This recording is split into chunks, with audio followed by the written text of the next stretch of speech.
As many of you know, the Media Foundation holds these dialogues, which are a series of panel discussions in association with the India International Center and on an important subject related to the media in the country. Today's discussion centers around the Information Technology Intermediary Guidelines and Digital Media Ethics Code Amendment Rules 2026, as well as the subsequent draft of the Second Amendment Rules 2026 and their impact on free speech in the media. There are concerns that the amendments and the proposed rules are a significant expansion of the government's regulatory powers over digital content and its creators. To analyze and debate the subject, we have an outstanding panel of speakers with us today. But before I go on to introduce them, I would like to say a few words about the Media Foundation. TMF is a non-profit which was set up in 1979 by such legendary journalists as B.G. Verghese, N.S. Jagannathan, Ajit Bhattacharjee, Kuldeep Nair, Arun Shourie, and many others with the aim of upholding freedom of expression in the media. Apart from holding the media dialogues, the Media Foundation also presents 3 prestigious journalism awards: the Chameli Devi Jain Award for Outstanding Woman Media Person of the Year, the Vishwanath Delhi Press Award for Fearless Journalism, and the Kamala Mankekar Award for Journalism on Gender. Let me now introduce our panel and invite them on the stage. We're very honored to have with us today Nikhil Pahwa, who's the founder and editor of Medianama, a leading publication chronicling the evolution of digital policy in India. Nikhil has deposed before India's Parliamentary Standing Committee on Information Technology on issues including net neutrality, regulating social media and paid news, apart from participating in several technology policy and telecom consultations at the Ministry of Electronics and IT, the Department of Telecommunications, Ministry of Commerce, and the telecom regulator, TRAI. Seema Chisthi is editor, The Wire. She's also a co-founder of the India Cable, a daily newsletter from India. A multimedia journalist since 1991, Seema was earlier with the BBC and subsequently the Indian Express. She's written on politics and technology, the state surveillance of citizens, the marginalization of minority communities, cultural changes, and so on.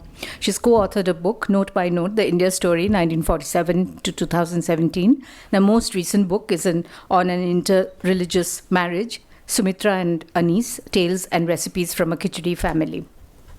Apar Gupta is a lawyer and writer on democracy and technology and the founder-director of the Internet Freedom Foundation.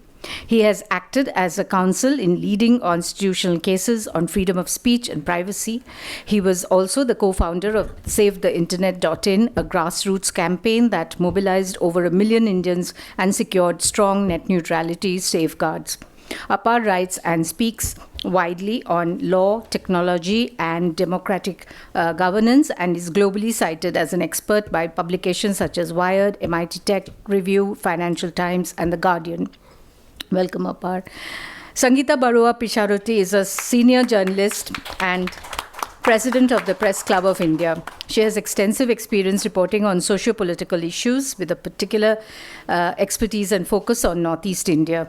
As a veteran media professional, she brings crucial perspectives on press freedom and the challenges journalists face under shifting media landscapes and on the vulnerability of individual journalists and field reporters. She's the author of the critically acclaimed book, Assam, The Accord, The Discord.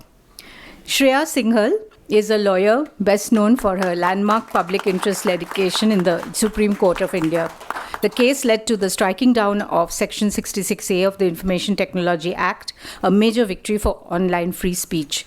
She continues to work on legal issues at the intersection of technology, civil liberties, and constitutional rights. Welcome, Shreya. Prasanto K Roy, who will moderate the discussion today, is a public policy advisor and technology analyst for the past decade, following 2 decades in the media. He was president and chief editor at CyberMedia, India's largest technology publishing group, then vice president at Nasscom and managing director at FTI Consulting, an NYSE-listed consulting firm. He frequently serves as consultant and commentator on issues around technology, digital transformation, and internet governance. Welcome to our panelists. Over to you, Prasanto. Thank you. Thank you so much, Shuma, and delighted to be here on this panel. I know we are doing this a little late in the cycle of discussions on the Information Technology Act, the amendments which were notified in February, and then the draft which was datelined March, and then it was I think circulated in April. But we wanted to give it some time to look at what's happening, get in feedback, look at especially the media point of view. And I've taken some time, since we don't have, and we often don't have government really participating. It's more of media, lawyers, civil society, sometimes from the political side, to have a freewheeling conversation. But we did take some time. I've taken some time to speak to different parts of the government who are relevant in this this set of amendments, and I will articulate some of the things that they've said as concerns. Delighted to have a very diverse panel here with I think the right set of people who've been on the legal side with legal challenges, on the civil society, and of course media. And some of Nikhil especially is quite ill, so thank you, Nikhil, especially for making the effort to come. This panel was actually your idea, so I'm really glad you could make it. And there are a couple of others. Shreya has also been under the weather, and I was a little under the weather myself. In fact, I just moved house, and State of the Media panel you put together. Yeah, State of the Media panel. Media is under the weather. I just moved house last weekend, and in the new place we went to, one of the first things we saw was a cockroach. And so cockroaches, I view them very differently now. They have been banned. They've been sort of banned. And I think that's one interesting thing that we can talk about sometime, that it's not just the cockroach Janata Party which has been banned. The effect is on a lot of stuff which is out there, anything with the word cockroach, on Instagram, on Twitter, etc. Right? So why is that happening? And I think the view from the government is we've not necessarily asked for that. I mean, we've not asked for that, so you've got to ask the social media platforms. Why is there this immediate, this effect of sort of consequential or concatenative, or whatever way you call it, bans, and that is something that obviously has been brought out as a concern and a response to these regulations and the proposed amendments, including the 3-hour takedown window. How do you do a 3-hour takedown window and also really study and kind of analyze and say, okay, this particular tweet is okay because it's about cockroaches, the insect in the forest, and not the one in the party, and so on. So I'll just I want to quickly get to the discussions, and I think what I will do is maybe in no particular. Okay, I'm going to start maybe with Apar, alphabetical, but I won't go then strictly alphabetical. I'll use my random, cockroach-like judgment. They go randomly. But before that, I just want to articulate some of the concerns that the government side has expressed in. I think some of these are public, some of them we've had in conversations.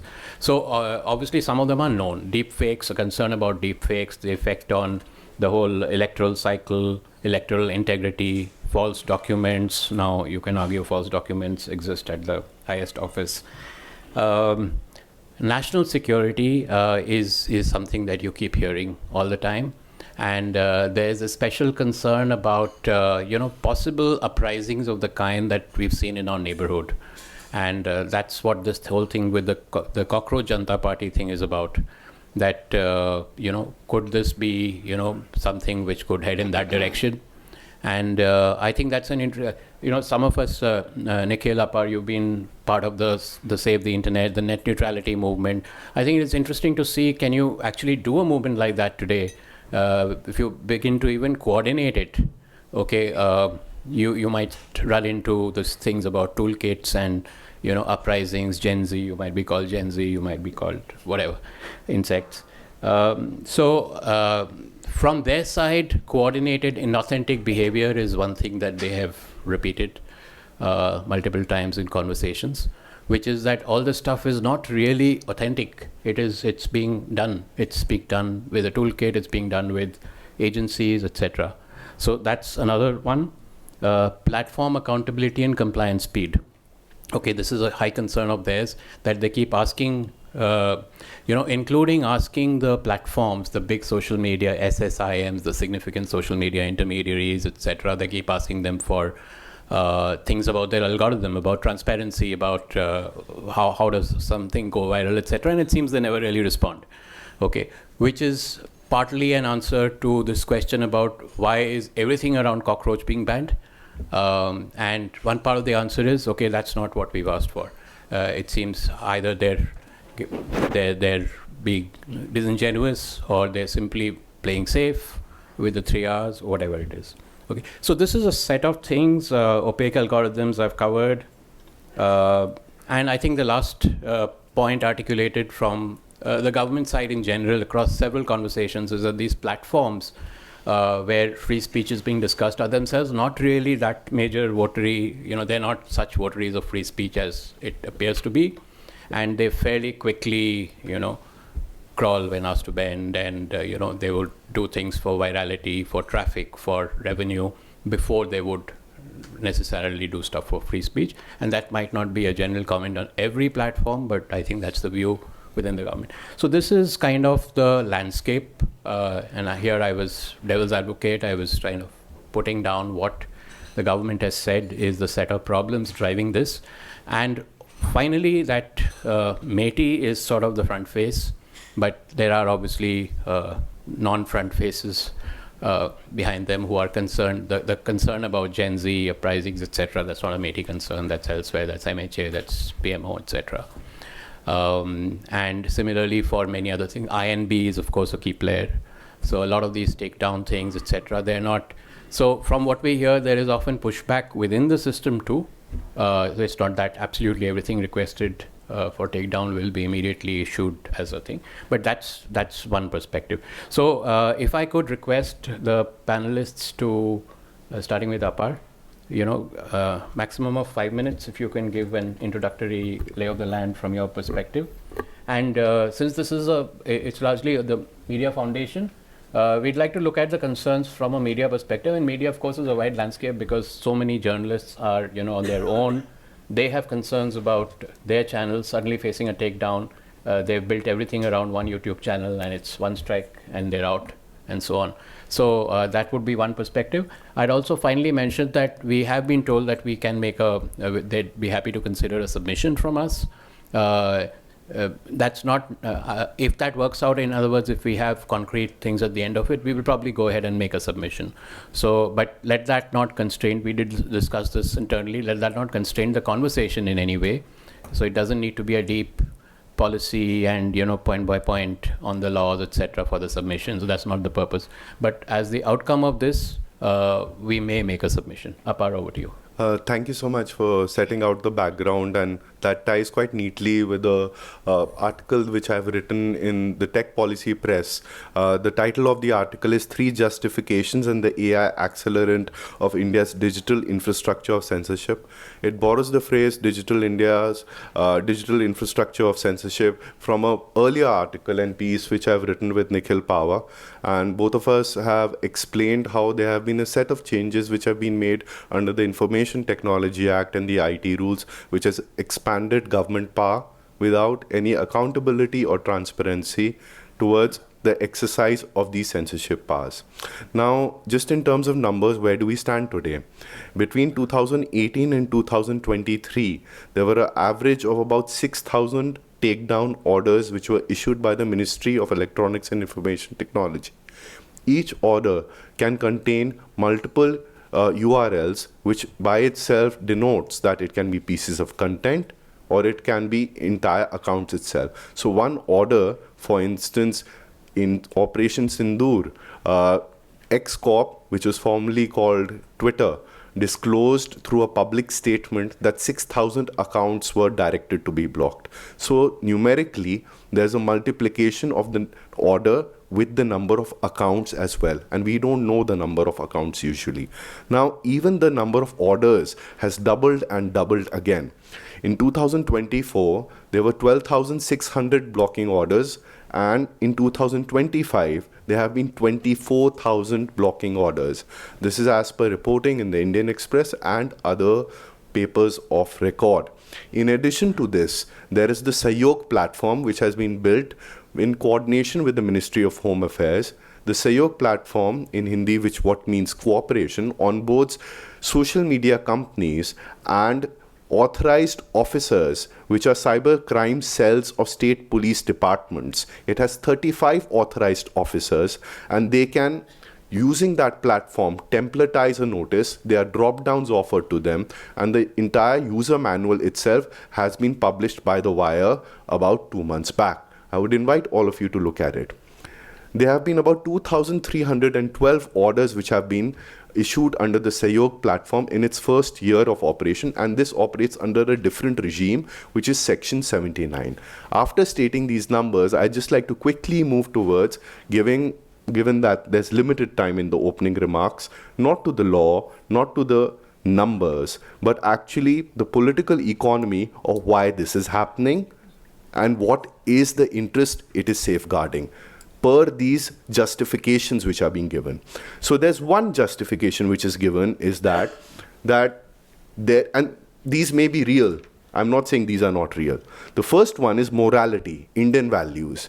We sitting here may think otherwise, that morality or Indian values may not fit within a constitutional framework, but one cannot deny that there's a section of a society, possibly people who associate themselves with morals which are very strongly held based on their social upbringing, their religious values, that OTT streaming platform which is having a show such as Tandav or Sacred Games offends them, right?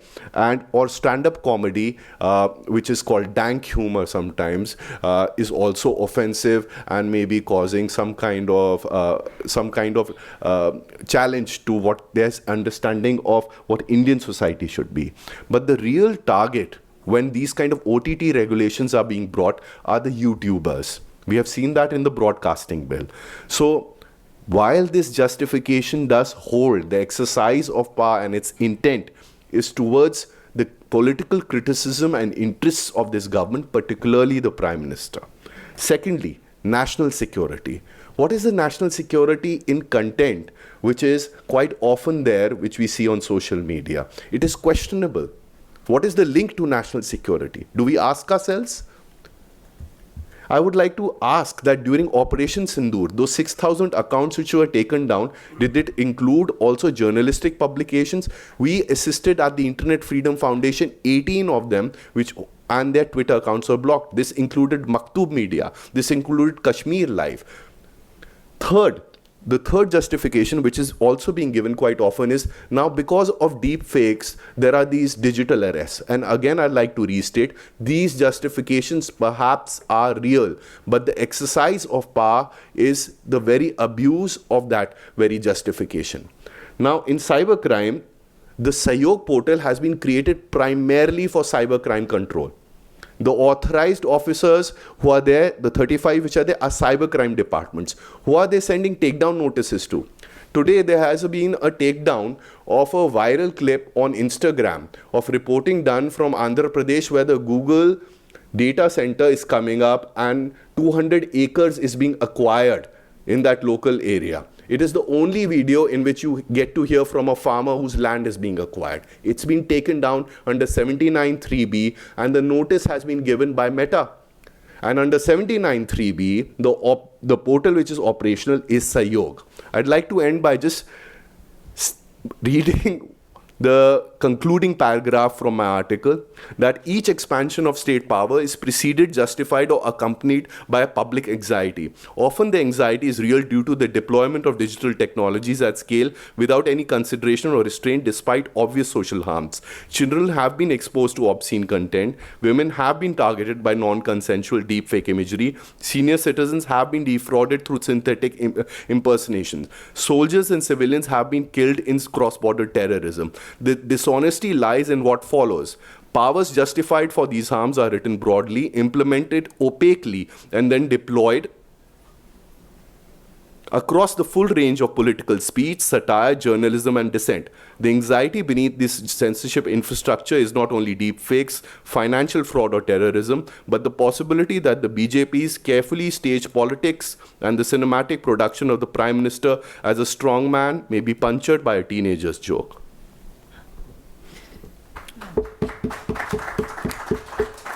Lovely. I think there's a lot in there to dive into and follow up. Among the things you said, and I'll leave some of these on the table maybe for you to Shreya later when I come to you. But you spoke about something offensive. Now, this seems to bring back shades of 66A and, where pretty much anyone could find anything offensive. And now here you're preemptively, or maybe the government is preemptively looking for stuff that they find offensive. Is there a chance of a similar approach to what was done with 66A? But I'll leave that for a little later, and when I come to you, Shreya. So I'm just going right and left. So Sangeeta, if I can come to you. So from the media point of view and from the press club's point of view, I mean, how do you see this in terms of what are the most serious media concerns? And one of the things that I spoke to you, given media is so sweeping, widespread, democratized, with lots of individuals, senior journalists who are running their own accounts and handles, and they are extremely concerned about the possibility of the one thing that they build up, which is maybe one YouTube channel or an Instagram channel, simply facing a strike and a takedown, and then it's gone. Okay. So there's a couple of things, but yeah, your opening thoughts, please. Okay. Thank you.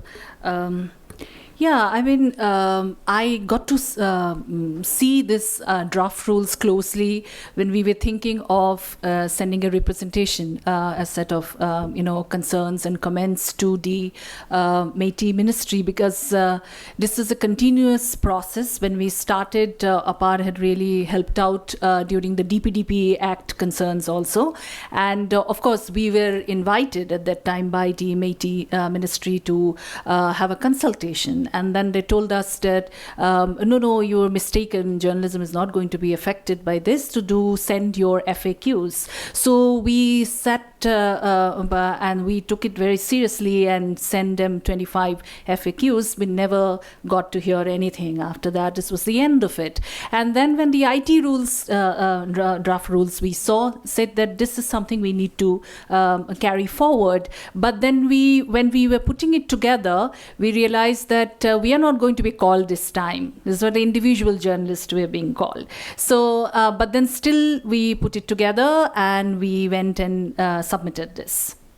So that's when I was looking at it very closely, and that the concerns were both as the president of the press club, but also as an independent journalist. I said, things are like, it's almost like reminded me of UAPA.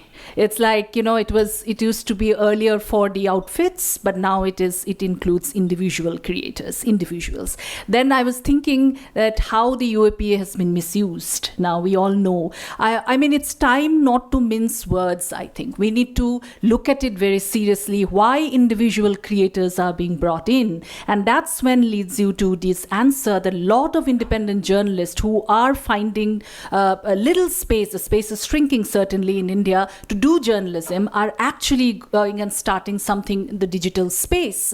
And of course it is they do journalism, they speak up, they take up policy issues and are relentless in a way. So because in the last 10-11 years, we have seen that how the legacy media space have been controlled. So you don't need any extra laws or anything, I don't think, to be brought in there to set a narrative. So this is where you need the control. So, and another thing that I saw was this 36 hours being shrunk to 3 hours. So that's something that is, you don't have any response time. It is also almost like pushing you to do self-censorship, because you you'll be scared of losing what you have created over the last 5-7 years, because this is also your income stream. It's actually not only taking away your platform, but taking away your means of livelihood, your right to work. So those kind of things were quite concerning for us, and also both as an individual journalist, but also as a representative body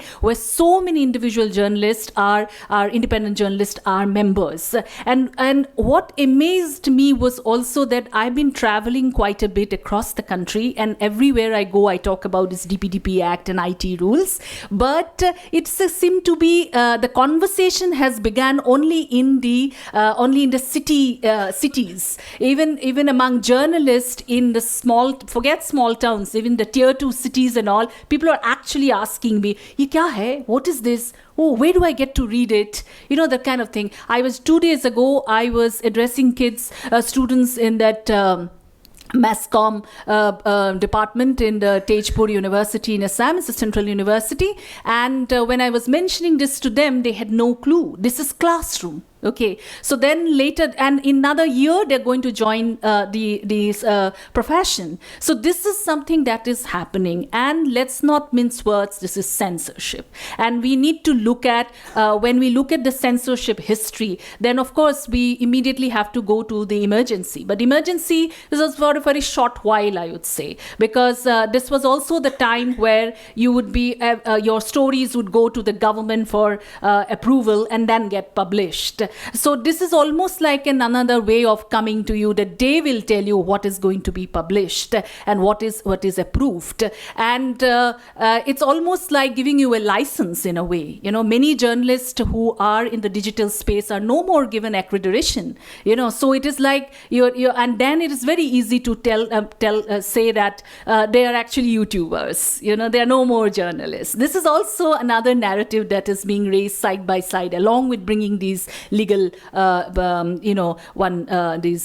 system in place. And so these things were quite concerning. And the other thing was also these intermediaries, you know, and they have been now given some sort of a legal thing, isn't it, Apar, that you have to somehow bring it down. It's on them now. Okay, so it's not directly the government, but it is through these platforms that you take it down. Okay, so your fight is, again, you keep thinking that Facebook took it down, Meta took it down, but it's on whose instructions? We need to ask these questions. And then when we look at the bigger picture, you know, where this democracy that your free speech gets affected, of course, I no more mince words, and I take it back to the Nazi Germany. I have been studying this on record, I want to say that as the president of the Press Club of India, I've been actually looking at the history of where is it getting, how does democracy gets affected if journalism is killed. And that's when you get to see that for a longer period, it's over 12 years or so, when this span that you see, it's of course this propaganda ministry that comes, which is our MIB, I would say, and Mete coming together. And this is what they do. And then you see the kind of licenses that were given. You know, it's like told that if you don't follow a particular narrative and an ideology, then you don't get to become a journalist. And today we are getting the legacy media keeps getting the instructions from the powers be to set at a narrative in so-called media. You know, George Orwell must be turning in his grave looking at what is being presented, dished out as journalism in this country. So this is what is happening, and my point is that this is censorship, and this needs to be resisted with all the might, because tomorrow if I cannot remain a journalist, I will go out and start frying pakoras. I will do that. I will go back to my hills and start selling a Maggie. But what happens to the civil society? The civil society is the biggest loser. So here it is not just about journalists, or it's not just about individual creators. It's not just about Gen Z coming up and raising questions and toppling the government. It's actually about the civil rights. We are still in a democracy. So in the democracy, if these kind of barbs are kept in place, then it's the public, it's the voter that gets denied of actual information as the biggest loser. Thank you. Thanks so much, Sangeeta. Again, a lot to unpack there. But I think among the things you said, one of the things that I'll leave, and Nikhil, maybe I can come to you after this, if you want to take it up, or anybody else, that this seems to be an expectation of compliance to a set of rules which are fuzzy by millions of content creators and this compliance, this preemptive censorship intersecting with compliance with fuzzy rules has led to a lot of OTTs like Prime and Netflix and all actually having banks of lawyers who are going through all their content and all the subtitles and see, does anything say where, Ram and Lakshman went out hunting or whatever, and that means then they're in jail and the content head is summoned to Delhi or wherever. That expectation of compliance for millions of content creators would probably be tantamount to, it's very significant preemptive censorship, which is something we're concerned about the platforms themselves doing. But everybody then has to watch out for every word, etc. So Nikhil, can I go to you for your comments, and feel free to cover sure, this? Prasanto, I'm going to respond to some of the statements that you read out from what the government has indicated to you. I'd also like to point out that I believe Secretary Krishnan was invited to speak over here, and they have chosen not to speak over here. But if someone's spoken with you and given their comments, I wish they had the gumption to come and actually stand here and make those comments rather than give them to you first up. Secondly, I sent about 70 odd questions to the government when I was asked to depose or participate. Apar and I were both there. And that was about a month and a half ago. That included about 30 questions related to specific accounts, asking for an explanation about why those specific accounts and why those specific tweets were taken down. And many people actually flagged them to me that their content has been censored. I'm yet to receive a response to those questions. So I think the thing is that transparency and accountability is being asked of, or rather accountability is being asked for people for what they're saying, but there seems to be no accountability for what the government says, or what the government does, or what the orders that are there. And as we know, democracy dies in the darkness, and what we're seeing is RTIs are not being responded to, questions are not being responded to. In fact, the meeting that Apar and I had been invited for, there was a specific line over there saying that this meeting is being held under fiduciary capacity, and so therefore we may speak freely.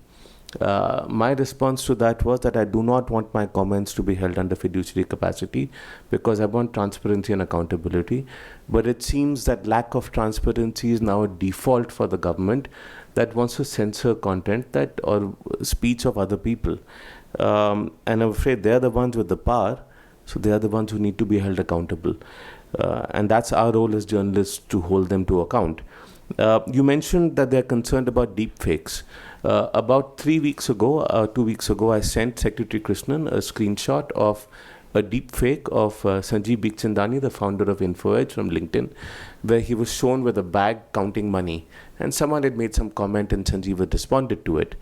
Now, that was a clear deepfake. LinkedIn as a platform where this was there did not follow the rules under the SGI guidelines that have been issued by the government. That post is still up. SGI guidelines have not been applied. So synthetically generated information, which is supposed to be labeled, and if it's realistic and under some rules has to be taken down, has not been taken down. What does this mean? You're making the rules, but you're applying them arbitrarily. You're also not holding anyone else to account for violating the rules. So when is it used? When it is politically convenient.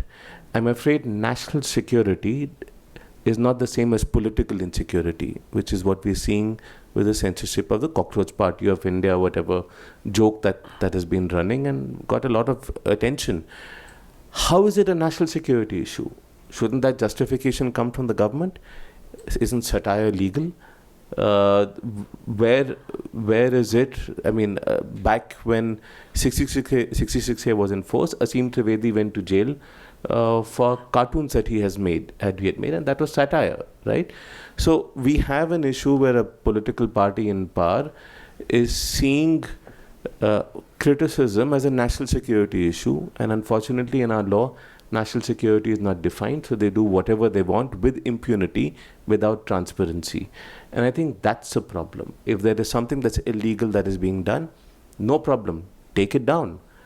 If it is seditious, and I have views on sedition, but if it's violating the law, go ahead, take it down. But how is it that, and I keep seeing, because people keep tagging me on instances where they're unable to see content, and Kingsley from Bangalore had actually tagged on some innocuous photograph of 3 foreigners not even in India, that had been censored on his timeline. It was blocked in India. Why is that being blocked? You talk about social media platforms going above the call of duty and censoring more than they probably ought to, and the ministry not being comfortable with it. Well, they've asked for this. Imagine that if you have a 3-hour timeline to take down a piece of content, otherwise you'd be held accountable, and maybe you get 30, 40, 50 links at the same time are sent to you to take a legal call on them. Your first port of call is going to be to censor, and then figure out whether it's illegal or not later. It's not that platforms haven't pushed back. We know of enough instances of platforms going into meetings with the government, not willing to censor content. This guideline has been reduced in order to force them to censor it. Platforms are they are no angels by themselves, but what is happening is that we are being censored through platforms. Our speech is being taken down, our accounts are being taken down. When it comes to accounts, if there's one piece of content which is perhaps violative of a law, I get that. But blocking an entire account means that you're also censoring legal speech in the past, and you're assuming all future speech is going to be illegal, which is, again, frankly, it shouldn't hold up in the court of law. X is the only platform, if you remember, during the CA NRC protests, they had also indicated that they doubted the legality of some of the requests that have come in. That legality can only be judged if there's transparency and there's accountability. The government is, through the dilution of the RTI Act, through refusing to respond to comments, through even the comments that we've submitted on these IT rules, on the synthetically generated information rules, are not public. Whereas the government's pre-consultation policy dictates that they should be making these comments public for scrutiny. So they are repeatedly violating their own conventions, their own rules and regulations, and avoiding transparency, because what they're doing cannot hold up in the court of law, probably, but also not when it comes to public opinion. And so there is political insecurity that is leading into everything being turned into a national security issue, even if it may not be. I also wanted to point out that we have MeitY is probably the front face of what is going on, but MeitY is also the one that's making these regulations. It is also the one that is executing these orders, and therefore the buck has to stop with them. I also am cognizant of the fact that the same minister is also heading MIB and MeitY. And there are instances of, for example, the proposal to create this interdepartmental committee for censorship that has come in. It is basically a social media censorship board. The reason why that is being constituted is because the Bombay High Court struck down, and I think Apar was involved with that case, the idea of a fact-check unit where the government would fact-check commentary about itself, which is again an attack on journalism and questioning the government in the first place. So, look, what Apar and I wrote about the infrastructure censorship is this, that it's not about these rules, it's not about these guidelines, it's about bit by bit this infrastructure coming up. We cannot expect platforms to protect us. The reason you mentioned about streaming services, the reason why streaming services, even though they cannot be covered under the IT Act as intermediaries, they were included in the IT rules in 2021, which are illegal by themselves. They were included and they did not protest simply because an environment was created where they would not protest. And so therefore you're seeing censorship and on streaming services as well. There are movies that are not being released in India. All in all, there is this move to contain speech and criticism. I'll end with one question that you asked about whether something like a mass movement or a Save the Internet can be done again. And what is this fear regarding what happened in Nepal? The fact is, the protests in Nepal were a democratic act. People protested against their government. They toppled their government. The government resigned, right? The prime minister resigned. They have had elections again, and there's a new prime minister in place. How is that a national security issue? If there were to be Gen Z protests in India, how is that a national security issue? Are you saying that, for example, the India Against Corruption and Anna Hazare movement back in the day, which had an impact in how people perceived the UPA government then, was that a national security issue? So you're trying to prevent the toppling of a government, maybe. You're trying to prevent, you have political insecurity. You are censoring the account of a journalist who asked the Prime Minister uncomfortable questions in Norway, and you're blocking their account in India. That is not a national security issue.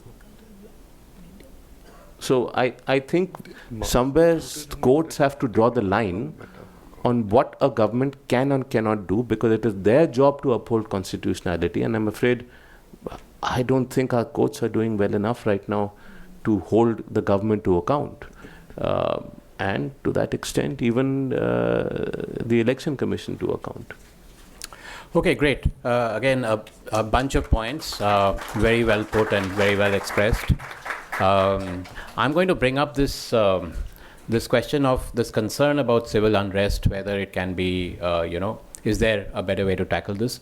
Delinking it from the merits of, I mean, you could argue that, the government should have been toppled in Bangladesh and Nepal, etc. So we won't get into merits of that, but, whether this concern is valid or not.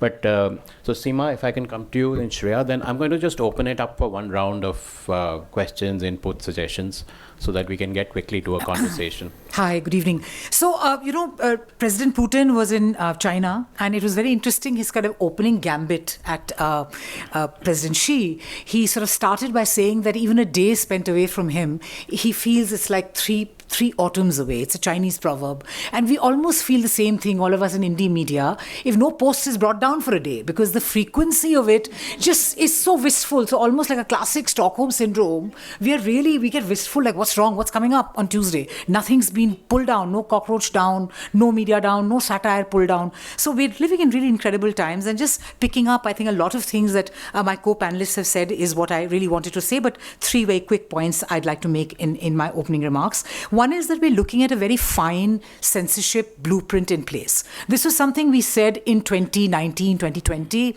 that Indira Gandhi had the censorship. This is all just very clever. This is formless, thou shalt not be named. Indira Gandhi had a censorship plan. That was the difference between the emergency and now. This is not there. But I think now, with everything having passed into the Home Ministry's hands, 1 year in the Home Ministry, which the Hindu calculated out of the MHA data, that 290 takedown orders were issued per day ever since the Sahyog portal and all. March 13, I think, 2025, went to the Home Ministry. Now it's a case of the Home Ministry. It's the ease of censorship happening through a Sahyog portal, which has templated stuff. It just needs a cop and a complaint, sometimes not even an FIR. And before you know it, the government is almost back editing our entire knowledge sphere. And that's my fundamental problem with the censorship world, that it is all the things that are guaranteed to me offline by the Constitution of India, which all these governments swear up to, have to be made available to me online. Because you force conversations between husband and wife, friends, lovers, buddies online does not give you a right to surveil that. Is it okay for a cop standing outside my house if I'm having a tea party at home? It's not okay. So how is it okay to have those violations digitally? But I think this kind of traveling of conversation digitally, and then the government doing both surveillance and these rules of what you will say and what you will not say, is actually subverting the constitutional principle. At a very fundamental level, we're just being sucked into this whole censorship thing. So when it comes to the draft rules, I mean, I have my views on the draft rules, and we just gave out, the Wire gave its submission to the ministry, and we want it out lock, stock and barrel. You'll have to throw out the baby bathwater and the bathtub on this, because you have this internal departmental committee, which is purely executive. And we're told that we can't even talk about what has been taken down. So this complete choking of even what has been taken down, as happened with the caravan story, as happens with the Toon, as happens with 4 p.m. being taken down, a spectrum of things are taken down and you can't even talk about it. So that is pure censorship. I mean, if you have a tribunal, you even form a committee which is part judge, part executive, I can understand that. But in this thing, they're slowly sucking us from 2018 onwards into a full executive kind of a gag. And I think that's a problem. And the other thing which we all know, but we maybe sometimes are not fully cognizant of it, is that, the press in India does not have a First Amendment. We derive all our rights from Article 19. And this is why it's not just a question of some journalists being in a pickle while shopkeepers, others, businessmen, students can go scot-free. No, this is being like we derive our rights from what every citizen of India does. What's happening to journalists today is what's going to happen to the public sphere. And that's why I think it should matter terribly. And the last point is, in all this talk of what's being taken down is horrible and cockroach and civil unrest and national security, I'm also deeply concerned about all the stuff that's left on the internet. So I'm a fan of reasonable restrictions in 19.2. Sure, there should be reasonable restrictions on freedom of expression. But hate speech, trolls giving death threats, rape threats, all kinds of other misogyny, othering, that's left out. So I don't think that's being pulled down. So this show me the man or show me the person and I'll show you the rule is actually shaping a net where the government is giving itself full censorship authority, and that's why I get scared sometimes if we have to just speak of digital rules, because I think this is just the chapter being added on to the book of how to basically shut us down. So I think we'll have to walk very determinedly and making it clear that it's this entire architecture of censorship that is being put in place via Sahyog, being married to Meti, being married to keeping us busy with the latest amendments to draft rules about rules 14, 15, 16 being applied now to individuals and posts and people who just have a view. On what grounds? If somebody is at the IIC bar, expresses an opinion, cracks a joke at the Prime Minister, at whoever, Defence Minister, are the cops going to come for him? So how can they come for online expression of that? So I think we need to really fundamentally consider, at a time the government is going on about Digital India, selling its UPI everywhere is a big thing. This is a huge back-end component of Digital India, which actually anybody interested in India's democratic future should be deeply concerned and worried about. Thanks. Thank you very much, Seema. Shreya, if I can come to you, and we've covered a lot of ground. Would love to hear some more thoughts on the legal side on a couple of fronts. So one is, of course, we've seen, from between the amendment and the proposed Second Amendment, you have a lot of concerning areas, including that, you're suddenly dependent on fairly random advisories and FAQs, which the platforms have to comply with. And so the arbitrariness of that. But I wanted you to focus also a little bit on, how does this reflect the letter and spirit of the 66A judgment, which carries your name, which sort of explicitly sought to protect citizens from arbitrary executive-led online censorship. And there, especially, in the text of that, it spoke of offense, something that is found offensive, etc. Now, we seem to be replaying that in a sense. So does this also suggest that there could be a similar challenge to this set of things on the same basis, on the same legal precedent? Shreya? So, you want to take the mic? Yeah. So I have just a few things, because we've covered most of them and I don't want to be repetitive on it. Because today we have an India where 27% of the population is between 15 to 29. If you go up to under 35 years of age, we're at 65 to 66%. You have a large populace which is online only. All of us have said cockroach on this dais. If this, as Seema said, were streamed online, live, if we were all in our own offices and having this conversation, when would we be getting the takedown notice? Remove the cockroach filter for a moment. We've all seen it come down and, go off suddenly when you have the camera facing you. Remove the cockroach. It's rose-tinted glasses today. You have to look and hear, why is the government so scared of answering its youth? Why is the government refusing to enter a dialogue with its youth? Is it this insecurity to control comes from classifying everything, and the mechanism is to classify everything under these overarching umbrellas of national security or offensive nature, which is what 66A dealt with, which is what was the challenge to 66A, the core challenge in it. So if you look at all of that, today you have a government who is extremely terrified. They run on a modus operandi of control. This control is, I think we probably are all suffering from some amount of Stockholm syndrome when it comes to a relationship we have with the government. Because you are coming down to self-censorship in order to please, so that you don't have these takedown notices come. So that one after the other, you're not targeted by trolls. Because it's not just one thing. They will come after you like a barrage.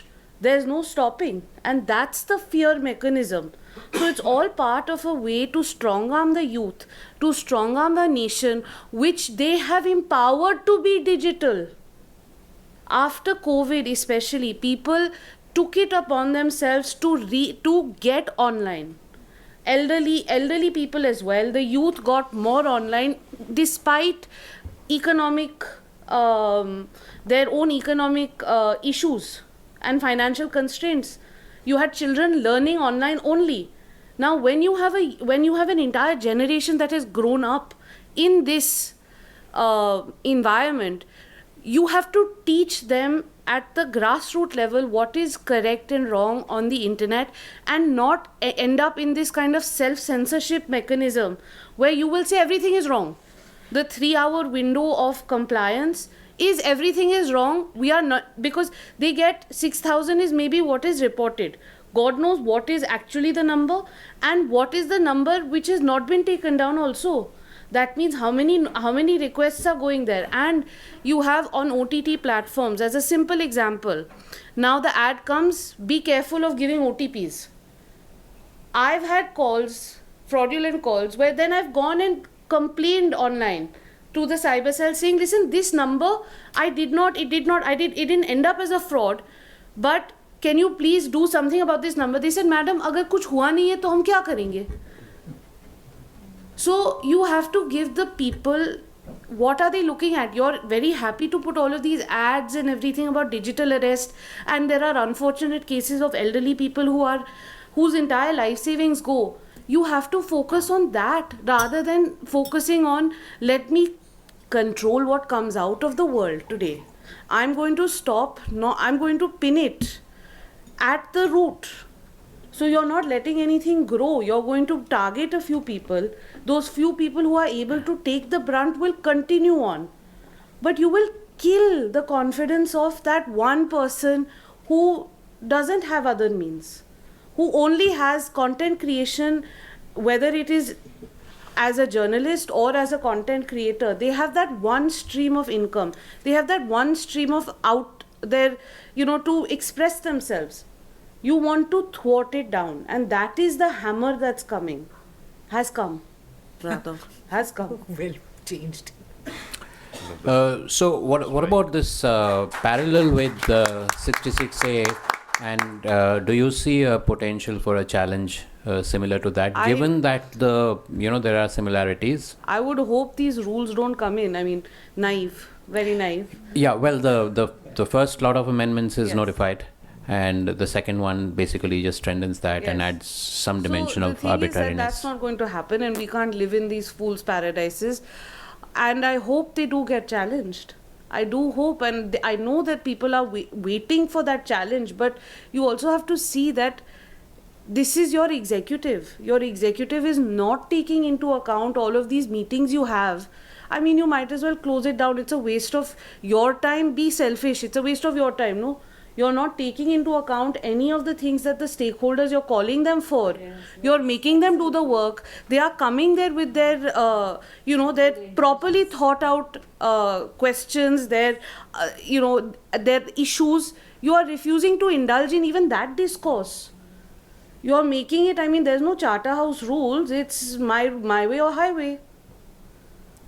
Right. So that I think we have seen in various consultations over, even the DPDP Act, that from 2017 to now, and there were so many versions of it. There was Justice Sri Krishna Committee. There were so many consultations. Each set of it was simply pushed aside. Just to add to that one sentence, in the rules that were notified on Feb 20th, there were parts of the rules that were notified which were not up for consultation at all. And so there was no conversation around them. They just notified them anyway. So, and at that point in time, there was a meeting that Secretary Krishnan held with platforms, and the platforms protested that you're only giving us 10 days to comply. And he said that, and this is what's reported by Aditi Agrawal at the Tech Tribe, that you should have a Tech Trace, that you should have started preparing for it when the draft rules came out. What that indicates to us is that the outcome is predetermined.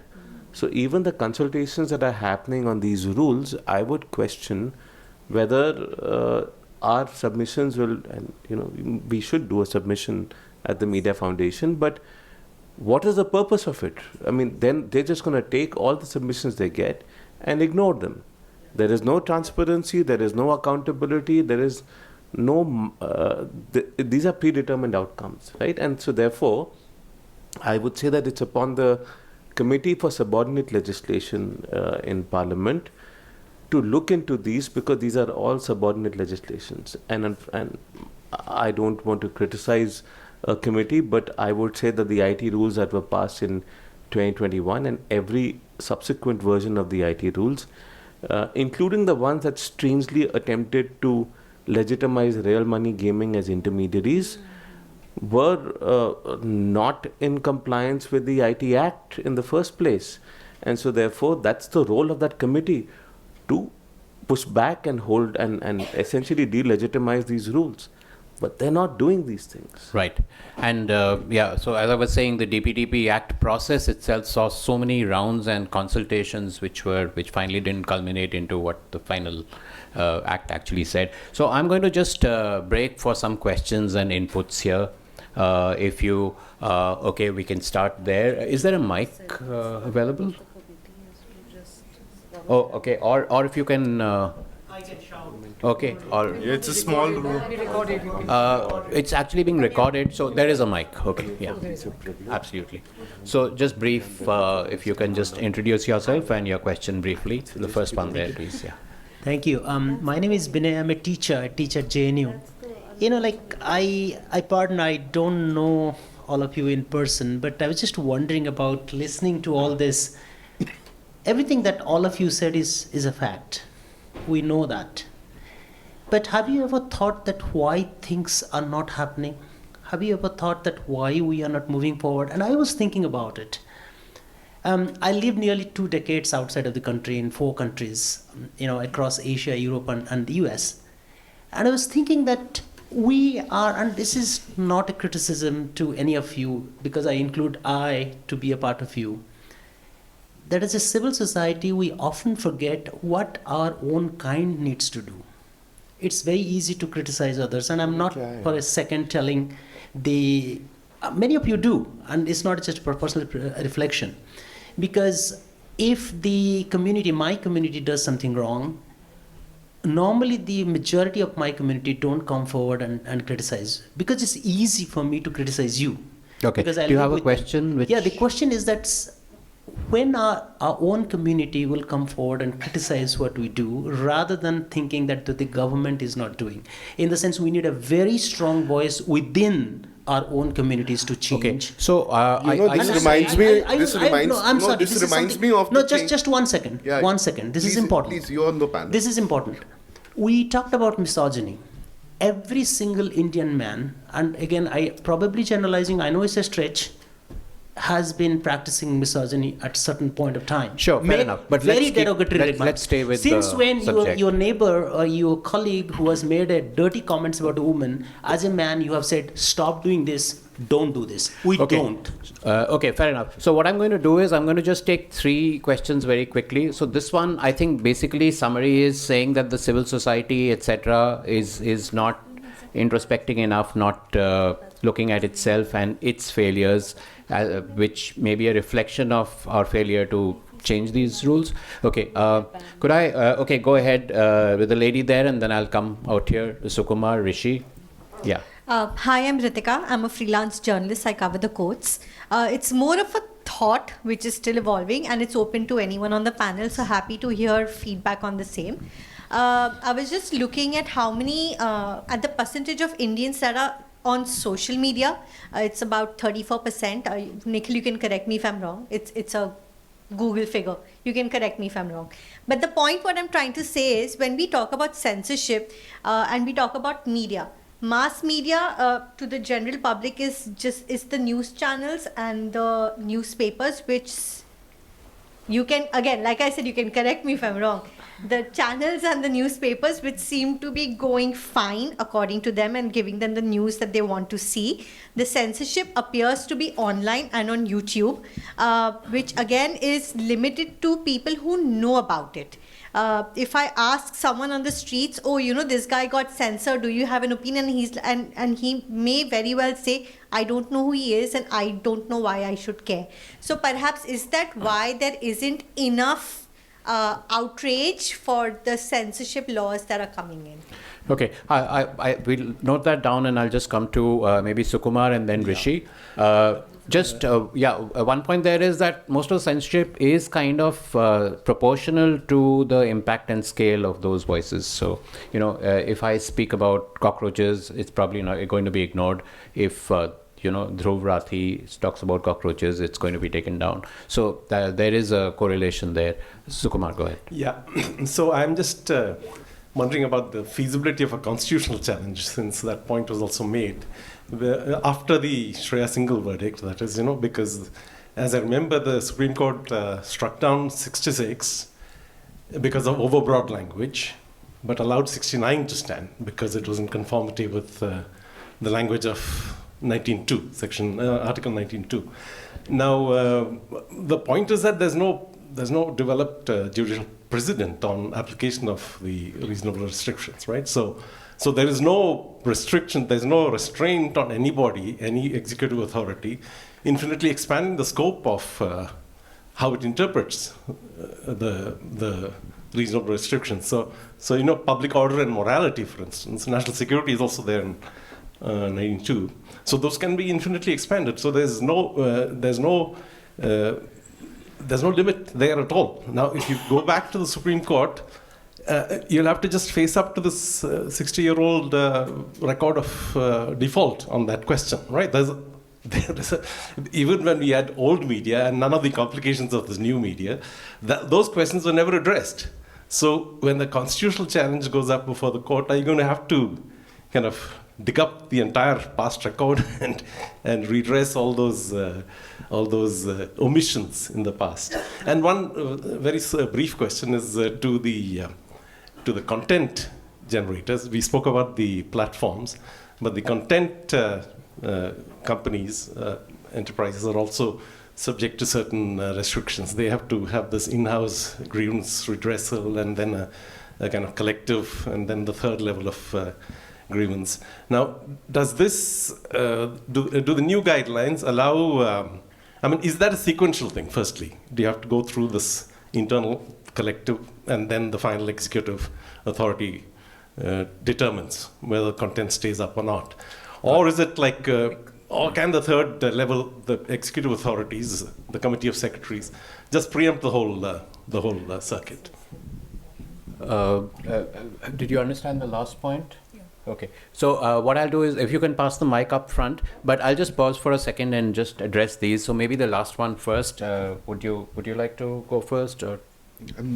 I have a comment on 69A. Yeah, go ahead. So I remember Apar, Raman and I walked out of court number 1 after the verdict, the Shreya Singhal verdict, and I was disappointed about the fact that 69A had been allowed to stay up.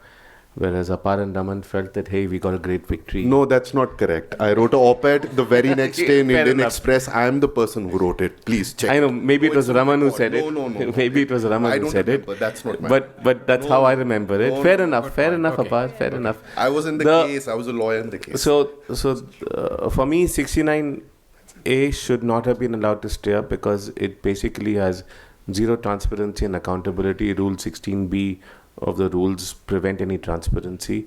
We have heard instances of platforms going to these meetings and basically government tries to bulldoze them on it. There were some instances of bureaucrats who would accept pushbacks, but normally they don't accept pushbacks anymore. What I've also heard is that they are now appointing IPC people from the IPC cadre to these to the 69A committee, because of which there is basically public interest is not taken into account. The legality of these orders is not taken into account, and we don't know because there is no transparency.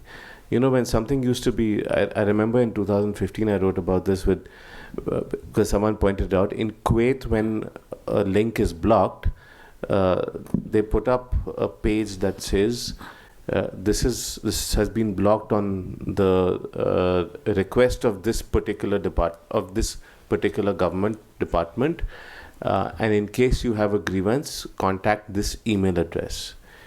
We have no visibility on what is being blocked, how much is being blocked, why it's being blocked, and there is a certain sense of helplessness that has existed since then.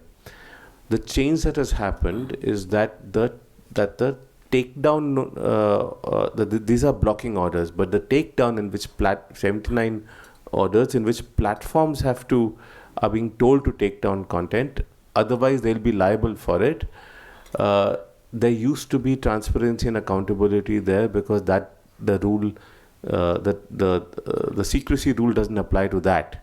But even there are, at least from our RTIs, there is no response from the government. They say that this is being held under fiduciary capacity or some excuse or the other in the RTI Act. So there's no transparency regarding that. The gap between a blocking order and a request for takedown has basically vanished completely. Every takedown request which a platform has to decide on is now basically a blocking order, and the buck is being passed to a platform who does not want to take on any liability. So we are back to where we were in 2013, where again platforms were taking down contents just on the basis of emails being sent to them. So there was a statement in the press almost like a day after the 66A verdict came out that the government would want to reinstate those regulations. That has now happened, and we are back to square one. Okay. Anything you'd like to add, especially on the second part very of the quickly, process? Yeah. There were 3 petitions in the batch of the 66A case. I was in one of them which challenged 69A. So out of the larger numerical number, there were only 3. I remember preparing written submissions for it, which were appealing to the presumptive biases of the judge by using the example of a Beethoven video on YouTube. So we were one of the few people who actually argued on 69A. So just for historical record, I want to put it that on 69A, I was very, very clear. We had even given submissions on how to read it down. So I had actually worked on it, and we were one of the few parties who did it. Secondly, on what is the impact of digital media and why don't people care about it? I think people care. People push back. The government recalibrates and comes back. That's why the broadcasting bill did not get passed. That's why it's still not notified these damn rules, synthetic rules. And if you look at the Lokniti CSDS Common Cause post-poll 2024 survey, there are more people who base their voting choices from the internet, which was WhatsApp and YouTube, rather than the newspaper. It's just TV which is ahead of it. And even TV, I would say, in some shape or form, in bite size, has a longer afterlife on the internet, right? And third, sir, to you, there is a great deal of introspection in the civil society community. What is civil society left? What is the sector? Is this the point to disempower people even further by hoping to achieve some purity in political principle? No, nobody says that. No, that is what it is. Let it not become an argument, please. Okay. On this, I would like to just leave this question here, which I'll take after a couple of rounds, that, the social media part, the concern about, how it's impressing the youth far more than regular media, etc., intersects with this concern about Gen Z and its influence, etc. Also, that it may not be very thought out responses, but response to manipulated virality. Okay, like Facebook Analytica, etc. So that's a concern I've heard voiced. What's the concern? The Prime Minister is putting up a picture with the Melody that's coffee, fine. yeah? That's fine. But the concern is that if you have masses of Gen Z manipulated virally with not substantive stuff, and without getting into the so just park this question, okay? I want to just I just wanted to respond. Yeah, Shreya, go ahead. It is a manipulation by the government of what is coming out just now. Right. You're basically the two factions that you're saying is either it's government manipulation of a certain narrative, which is the only thing that is allowed to be put out, or you are going to damn everyone else to say, oh, there may be a few bad apples, but let's just shut it all down because my ego can't take that one bad apple. Okay, fair enough. Rishi, you had a point, and then I'll take two more. Yes, my name is Rishi. It's actually a part a question and part a clarification that I seek. I've heard multiple panelists use the phrase political insecurity. So is it fair to say, or can we actually narrow down the scope of censorship that we talked about purely to political insecurity or political in nature? And I'll give you an example. Tomorrow, if Ravish Kumar were to change the channel's content to travel blog, or if Dhruv Rathi were to talk about German automobiles or beer, will they still be susceptible to censorship? Is that correct to say? I don't know. Probably if it's not. Offensive enough, travel. Yeah, please. Go ahead. I just want to add here that why are we talking about the political insecurity part? It's also because that you are being stopped from questioning. And why is this being done? It's also to keep them from not being accountable. So this is the basic problem that we have, If it's the government of the day, my job as a journalist is to ask questions to it, not to the opposition or, otherwise why the DIPR and the DAPV are there to talk about its grand policies and all that it has brought, and it has helped people. It may have helped also, but my concern should also be what has not worked, because that is what I need to bring. So that is where my problem is, that I'm being stopped from asking the questions that I should ask as a journalist. So that is where, and asking question is also very directly linked to my right to work as a journalist, which is granted by the Constitution. So, Rishi, I just wanted to say that I'm not so sure that they won't be stopped. I think this insecurity also stretches because it's a cult thing, right? So, Virat Kohli and Shah Rukh Khan, even in a very benign, talking about arm or water, would be threatening. And I think Vijay's election signals another level of insecurity. That somebody with kind of cachet, social cachet and street cred outside the domain of being politically critical is an equal threat when the whole thing rests on just building a cult. So, Rishi, he may not, our friend Dhruv may not benefit much by switching to Mercedes. So that's a very good point. If I heard you rightly, anybody who has a large enough audience of followers is a potential threat. And I think Apar briefly mentioned that right now the focus is largely on the media or content creators which are kind of critical of the political regime. And I think you also mentioned that this threat could also go down to public space. Stand-up comics. Yeah. So, like Vedas is less at threat. So it's not just large audience, but large audience and historical, basically history of liberal voice, questioning, etc. And then switching to automotive, that may still be a threat. I think that's what we're saying. Do we have a couple of other? Yeah, Vikrant, go ahead. Mic in front, and then we'll take the mic there. And I'll come to you at the back. Yeah, hi. My question to Nikhil and the panel. Just introduce yourself further. So my name is Vikram. I work for EY as a regulatory consultant. Work for different TMT practices and all. So my question to Nikhil, one of the sentences you made regarding this, all the consultation process, it does not stop there at the censorship level. It also stops at the business level as well. So being a advocate of policies different in telecom and technology and all, where we have presented many of the submissions, but it's not being accepted as well. Now coming into that part on censorship as well, it's totally sham the consultative process, and on the business side of all also nothing is being heard as of now, which as per my personal and limited experience. What's the way out on this particular part? No, with the business side, do you mean as in the business federations, etc.? Yes, and yeah, business federation as well, and there's a huge kind of I would say incumbent lobbying as well, where they want to protect the business. I agree, that should be there.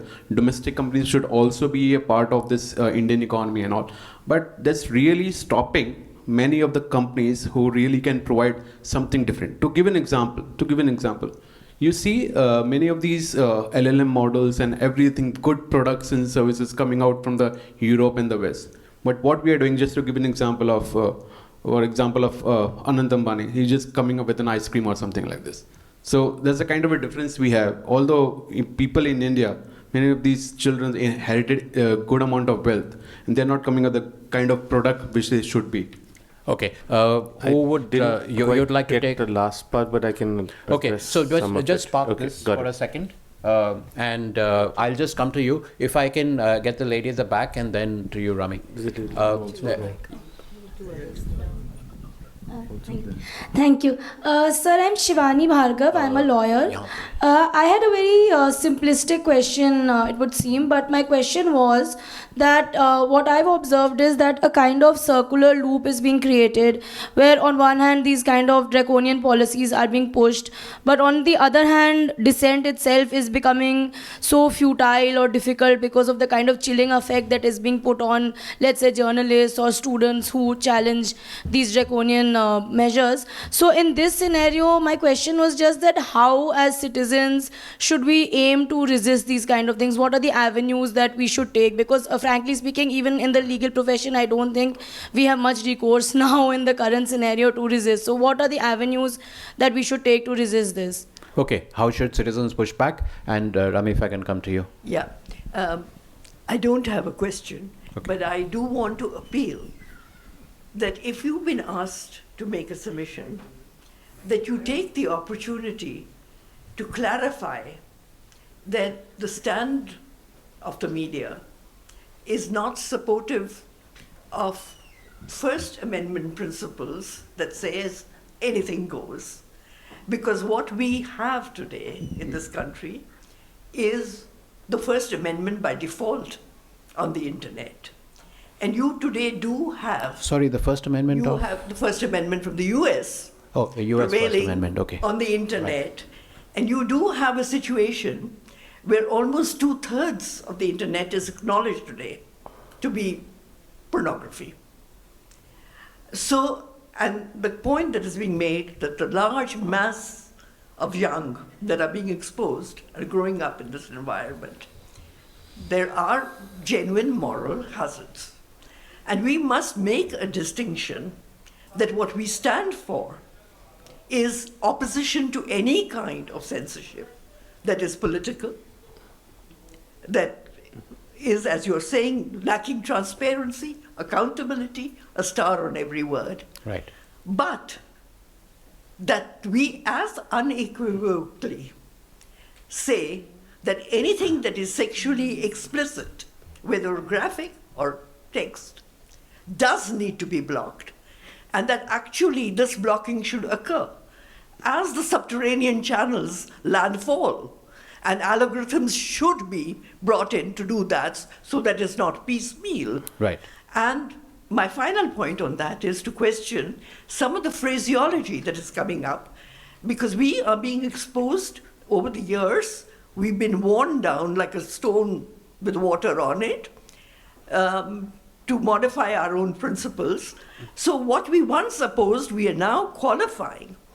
And so you have the words non-consensual sexual imagery, intimacy, Right. or you have the words child sexual abuse. Right. And what I want to point out is that there cannot be consensual intimate sexual imagery on a public platform. Sure. If you want that, there are private means of organizing it, but you don't expose our young and our children to this, because and there is no such thing as child sexual abuse.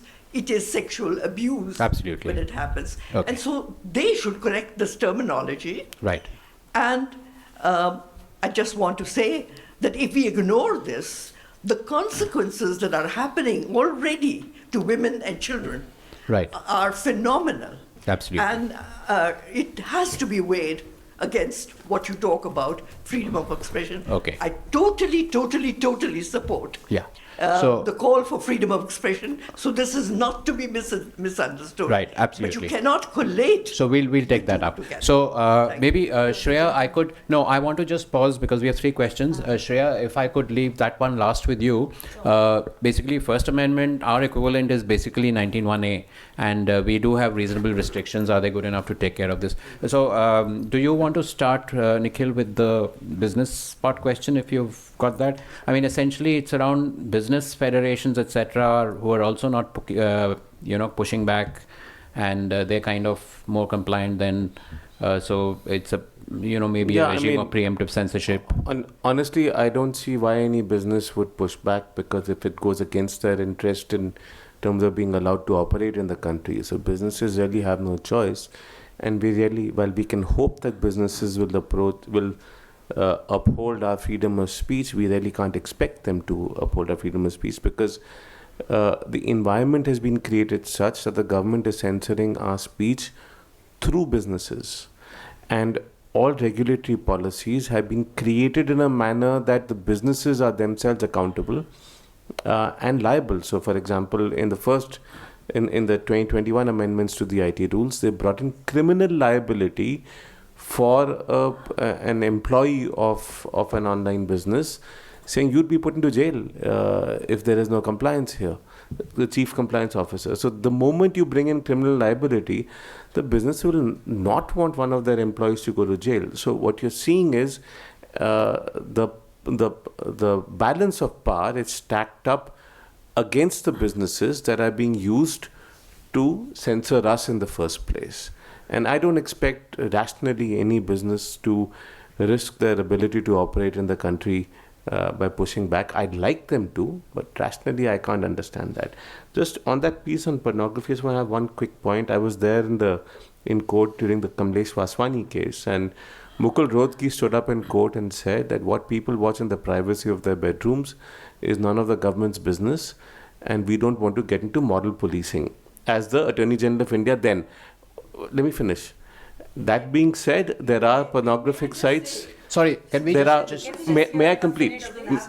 May I please complete? Right. That being said, pornographic sites are being blocked in the country, and at the same time, what has happened is that whatever that activity might be, would have moved to platforms that the government cannot block or cannot view. So there is a part of the web which you can't see, and people may be accessing through that. Okay. It may sound unbelievable, but in the it is interest of time, we have just 5 minutes. So I want to, Shreya, I'll come to you last on the 19(1)(a) and the restriction. But Seema, I don't know if you want to take up this question of what can citizens do. Do you have any thought on that? Given that every citizen is a journalist today and so on. Yeah, so he's like, so I think you've answered it, Prasanto. You're absolutely right. I think to continue speaking first principles and being very clear and forthright and not self-censoring. And there is just the fact that a Facebook like can attract an FIR should give us a great sense of power about what we can do and how much that matters. So even if a smallest kind of expression or word, an account matters. So I think just speaking up and, as I say, just keep piling on the straws. You don't know which one is going to be the last one. So I think never lose kind of faith on your own actions and expressing yourself. Apar, would that not be the government's concern? Everyone can be a journalist and everyone can speak out, and therefore you have civil unrest with the accumulated voices of these individuals. No, so I think but I do think that the view, which is quite often pessimistic in these kind of rooms, needs to be moderated because if you look at the evidence, there have been consecutive stay orders which have indeed been given by courts. Fact-checking amendment was struck down. Shreya Singhal is a judgment in which Tushar Mehta appeared in one of his first cases. You're a lawyer, you'll know what that means. There are stay orders which are even given today. There are blocking orders which are given daily to me when I approach the High Court. And see, the point of doing this work is to follow your moral principle, your political principles. It is not to always just win, and that too in your own lifetime, right? So you're just doing it because you want to do that work. So I would say that there's no point in just beating ourselves up and feeling that we are living a very tragic existence. There are points of victories, but that should not color why you are doing what you're doing as a lawyer. Okay, thanks. So what I'm going to do is, in the interest of time, wrap up with, last comments. And Shreya, if I could ask you to actually address that we don't have the First Amendment, but we have 19(1)A. We have reasonable restrictions. Are those restrictions good enough to tackle the problems that must be tackled, including pornography, non-consensual sexual images, or even consensual sexual images on, as Rami said, etc.? Or do we need something stronger there? We don't need more laws. Okay. Okay. We started off, and this is the bunch. This is how thick it's gotten. Yeah. It started off with the IT Act, which was this much. Yeah. Okay? Everything else is subordinate. This is what has happened in 20 years. And in 20 years, we have been reduced to this constant living under constant threat and a conflation of free speech with civil unrest. And that mindset has to go. You can't conflate your exercise of free speech and expression and your perseverance in an opinion that does not fall within 19.2 to be conflated only with, oh my God, you are going to murder civil society.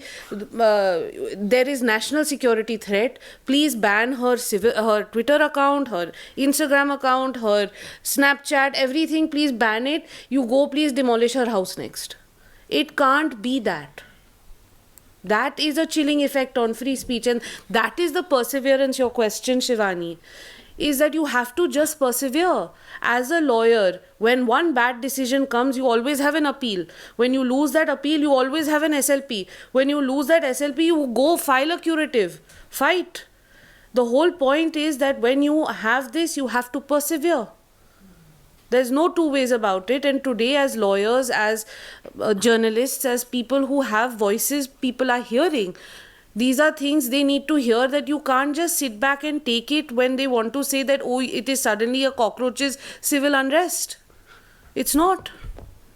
Okay, great. So I want to wrap up with, I think I've already asked a couple of the people on the panel about this, what can people do question, but Nikhil, if you can take that, and anybody else, so Sangeeta, to you too, the same question, what do you think people can do? You can donate to civil society activists and independent news platforms as well. That's one. People can do that. Yeah, people can do that without triggering fears of civil unrest. As long as it's not an international transaction.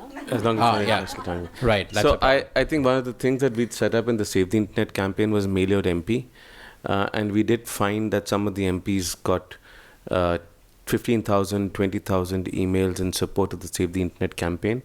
I do believe that if you pick up the phone and call your MP's office, that if either they or their office will take note, and that then percolates upwards the value chain, or just email them, their email addresses are there. There are mechanisms.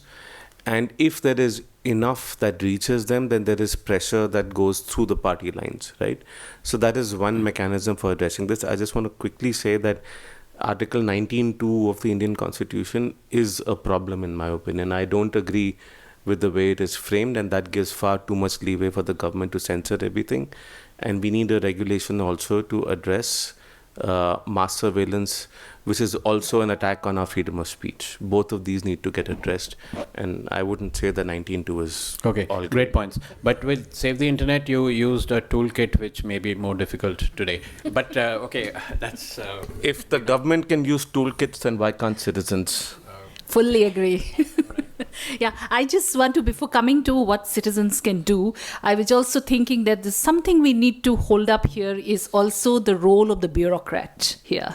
You know, it's not just the political dispensation. It is also a bureaucracy that is helping tailor these kind of laws and these legislations which are hinged on censorship. So we need to question that lot too. For me, it's like, are they playing very safe here and said that, you know, we cannot do anything, so that's why we are in a way bound. I think their allegiance must lie to the nation. It's not to any government of the day. Whether today there is one government, tomorrow there will be another government. So that is something we need to hold up. The role of the bureaucracy is also very important here, and we need to, when we have these kind of conversations, we need to bring them into and then their role. And coming to what public can do, I would say yes, I agree with Apar. You know, independent journalists, media, you must strengthen them. That is something very important, and also engage in these kind of conversations, because that gives you different insights, knowledge, information. Information is key. Spread it. Like, I travel in an Uber, I always engage with the Uber driver and ask him, generally what's going on in life. It's so much knowledge as a journalist, and also so much of sharing of what I know, So that's something at our own little level. If we can do this, that will help, I guess, because Gen Z to main hu nahi, so I cannot bring that revolution, and so I will do my little bit so can others. Yeah, thank you. Okay, thank you so much. We will wrap. We are a minute over the 2 minutes over the hour.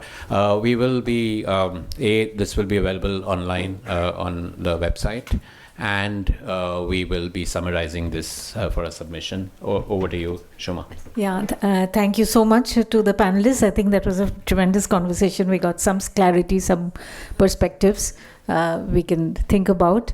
Thanks, Shreya, Nikhil, who was quite unwell, and he still came, and all of you, Sangeeta, Prasanto, for moderating the discussion so well, and Apar, and Seema, of course. Thank you. Thank you so and much. many thanks to IIC as usual, which supports us for the media dialogues as well as in our other endeavors.